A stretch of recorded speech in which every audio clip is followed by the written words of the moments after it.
नमस्कार मेरी प्यारी लॉयल फैमिली।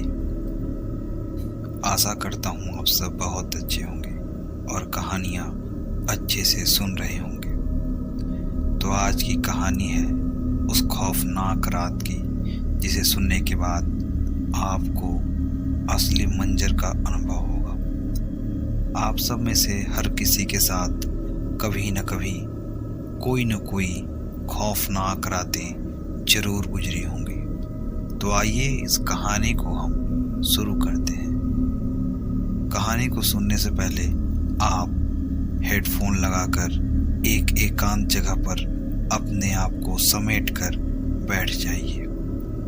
तो कहानी की शुरुआत होती है। तारीख है 18 जून 2019 और इस दिन इरफान का जन्मदिन था। इरफान पूरे दिन की मेहनत करके अपने घर की ओर निकलता है। वह अपने परिवार की पूरी जिम्मेदारी अच्छे से निभाता है।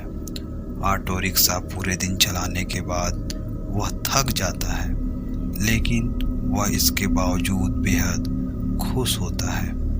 आज इसकी कमाई अच्छी हुई थी।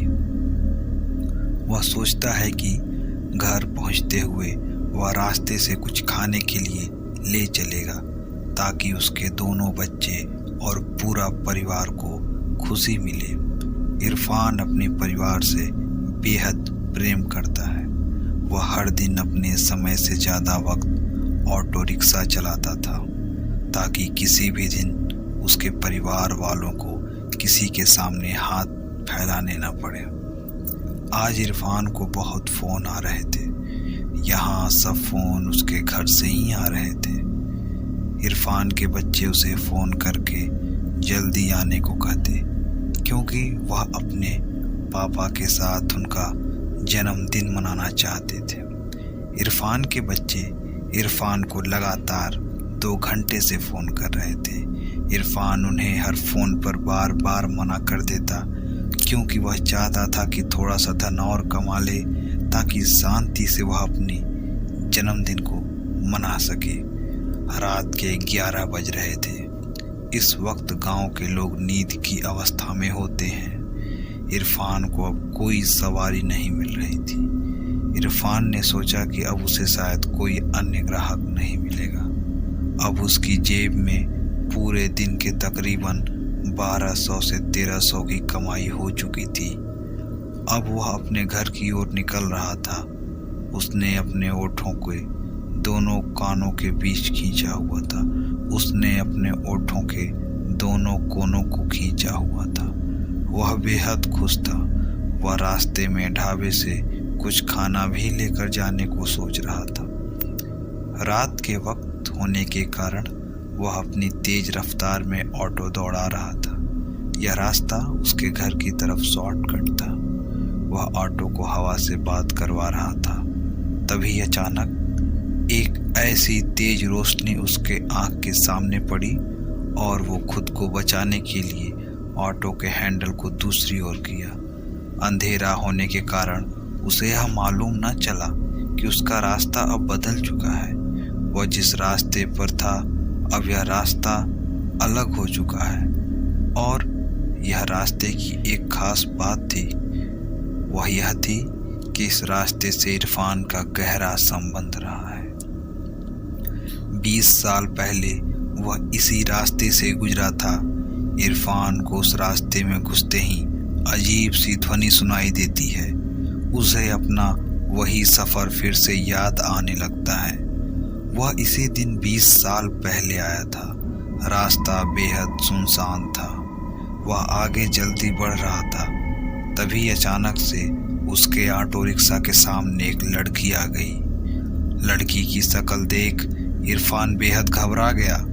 इरफान की आंखें बंद हो गई। उसने आंखों को रगड़ा और फिर से आगे की ओर देखा, परंतु इस बार वह लड़की नहीं थी। उसी वक्त इरफान के कंधे पर उसी लड़की का हाथ आता है। वह सर्द हवा में भी पसीने से भीग जाता है। वह लड़की उसे बोलती है, भैया आगे की तरफ चलेंगे। इरफान डरते हुए जवाब में ना कह देता है। वह कहता है कि मुझे अपने घर की ओर जाना है। वह लड़की फिर कहती है, मैं आपको आपके घर पहुंचा दूंगी। इरफान डरते हुए उसे बैठा लेता है। वह अपना फ़ोन निकाल कर अपने घर फ़ोन करने की कोशिश करता है, परंतु उसके फ़ोन में नेटवर्क ही नहीं आता। लड़की उसे कहती है, यहाँ फ़ोन नहीं चलता।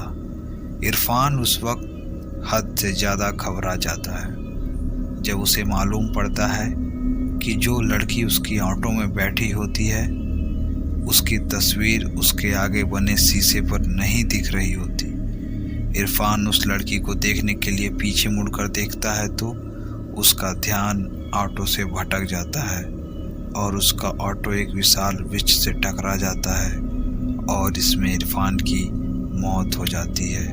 इरफान के घर का माहौल अब बेहद चिंतित रहता है। पूरी रात इरफान की कोई खबर नहीं मिली होती है, फ़ोन भी नहीं लग रहा होता। इरफान के बच्चे और इरफान की पत्नी बेहद चिंतित रहते हैं। तभी उनका एक पड़ोसी उनके पास आता है और इरफान की पत्नी को अखबार दिखाते हुए कहता है कि क्या कल इरफान संगढ़ इलाके से आ रहा था। इरफान की पत्नी कहती है कि उसे मालूम नहीं, यह इरफान नहीं हो सकते। वो गाड़ी कभी लापरवाही से नहीं चलाते। वह इतने भरोसे से इसलिए कह पा रही थी क्योंकि अखबार में मरने वाले की फ़ोटो नहीं थी।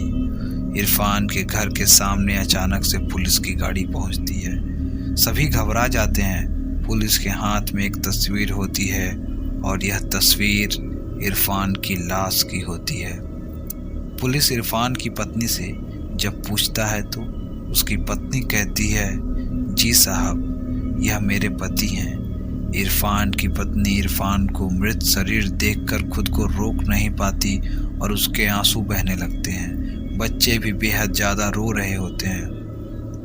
पुलिस, देखिए, हम आपका दर्द समझते हैं। हम आपकी यहाँ सहायता करने ही आए हैं। हम आपसे कुछ सवाल पूछना चाहते हैं जिससे इस केस में थोड़ी मदद मिलेगी। इरफान की पत्नी मदद करने के लिए हामी भर देती है।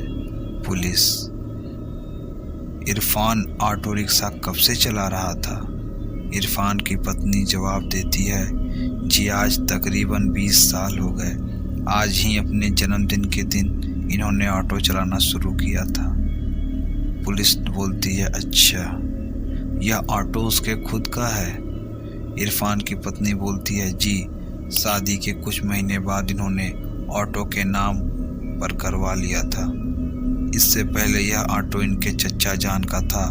वह ऑटो यूनियन के पूर्व प्रधान रह चुके हैं। पुलिस इरफान की पत्नी से पूछताछ करने के बाद मोहम्मद के पास पहुंचती है। मोहम्मद पूर्व ऑटो यूनियन का प्रधान रहा और इरफान का चाचा है। पहले तो वो पुलिस के हर सवाल का जवाब देने से मना करता रहा, लेकिन जब पुलिस वाले उसे सच बताने के लिए मारने लगे तो उसने बताया, इरफान के अम्मी बचपन में ही गुजर गई थी। इरफान के अब्बू यानी मेरे भाई जान शराबी थे। उन्हें शराब के अलावा खाने में कोई होश नहीं था। इरफान के लिए उसके माता पिता सब कुछ थे। एक दिन ज़्यादा शराब के कारण भाईजान की मौत हो गई। इरफान अकेला हो गया। गरीबी के कारण ज़्यादा पढ़ा लिखा नहीं था। वह मेरे साथ ही रहने लगा। पहले तो हमने उसे पढ़ने के लिए कहा, लेकिन उसका मन अब पढ़ाई में नहीं था। वो कहता कि उसे पैसे कमाने हैं ताकि वह अपने आगे की ज़िंदगी अच्छे से बिता सके। इरफान अकेला हो गया। गरीबी के कारण ज़्यादा पढ़ा लिखा नहीं था। वह मेरे साथ ही रहने लगा। पहले तो हमने उसे पढ़ने के लिए कहा, लेकिन उसका मन अब पढ़ाई में नहीं था।